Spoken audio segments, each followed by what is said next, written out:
বাংলা একটা কথা আছে যে রসুনের যে কোষা আছে মানে এটা আলাদা আলাদা, বাট গোড়াটা কিন্তু একই জায়গায়। আমেরিকা, ভারত, তাদের একটা জিনিস আমার কাছে খুব ভাল লাগে, যেটা আমাদের দেশে নাই।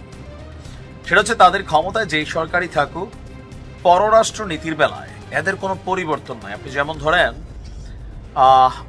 কি বলে যে বাংলাদেশের ইস্যুতে ডোনাল্ড ট্রাম্পের রাইট নাও যে দৃষ্টিভঙ্গি, জো বাইডেন সরকার যে দৃষ্টিভঙ্গি, এগুলোর মধ্যে কিন্তু কোনো পার্থক্য নাই। এমন না যে আগের সরকারকে সমালোচনা কইরা নিজের ক্ষমতা নিয়ে তারা পজিটিভ একটা ভাইব তৈরির চেষ্টা করে। দীর্ঘ একটা সময় ধরে শেখ হাসিনার পতনের আগে পরে একটা বক্তব্য ছিল যে আমেরিকা চায় না যে শেখ হাসিনা ক্ষমতায় থাকুক। পেছনে প্রেক্ষাপট হিসাবে সেন্ট মার্টিন ইস্যুকে বেশ কয়েকবার তিনি আলোচনায় তুলেছেন।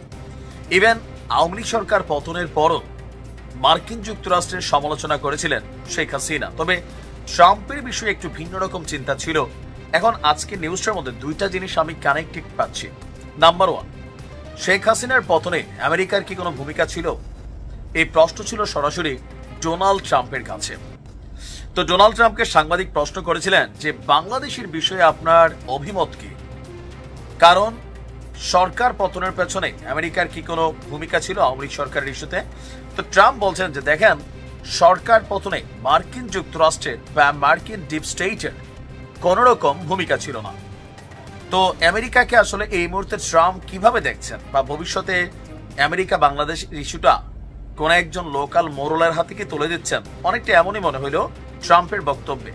ট্রাম্প বলছেন প্রশ্নের দ্বিতীয় অংশে, এটি এমন একটি বিষয় যা নিয়ে প্রধানমন্ত্রী নরেন্দ্র মোদী দীর্ঘদিন ধরে আপনার কাজ করে আসছেন। ইভেন ট্রাম্প নাকি পড়ছে যে এটা নিয়ে শত শত বছর ধরে কাজ করছে। প্রশ্নটি মানে উত্তর দিতে আমি ভারতের প্রধানমন্ত্রী নরেন্দ্র মোদীর উপরেই ছেড়ে দেব।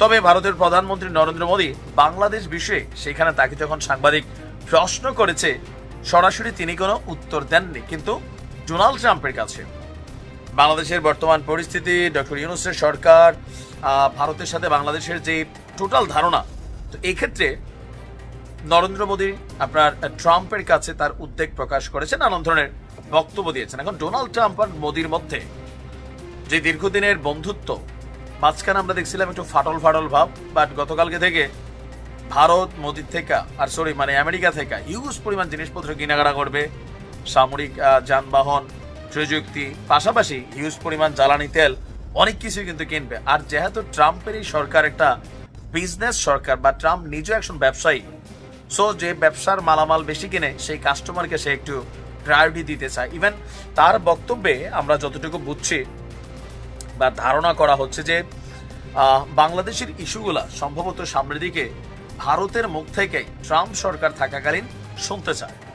বাইডেন সরকার যেমন আলাদা একটা অবস্থান তৈরি করছিল, বাট এই ক্ষেত্রে কিন্তু বিষয়টা একটু ভিন্ন। তো শেখ হাসিনা বরাবর যেটা দাবি করে আসছিলেন যে তার পতনের পেছনে মার্কিন যুক্তরাষ্ট্র বড় ধরনের ভূমিকা রেখেছে, এই বিষয়টা সরাসরি নস্যাৎ করে দিয়েছেন বা বিষয়টাকে পাশ কেটে গেছেন ডোনাল্ড ট্রাম্প। এবং আগামী দিনে বাংলাদেশের সাথে মার্কিন যুক্তরাষ্ট্রের সম্পর্কের একটা প্রধান চাবিকাঠি বা কি পয়েন্ট হিসেবে ভারতের ভূমিকা সম্ভবত সামনে আসতে যাচ্ছে। যদিও বাংলাদেশ চায় যে আমেরিকা বাংলাদেশকে বাংলাদেশের মতো করেই দেখুক, কোনো জায়গির অথবা কোনো জমিদারের কাছ থেকে রিপোর্ট নিয়ে বাংলাদেশ সম্পর্কে দৃষ্টিভঙ্গি তৈরি না করুক। কিন্তু এমনটাই কি আসলে হতে যাচ্ছে? আবারও সময় বলে দিবে। ভালো থাকুন।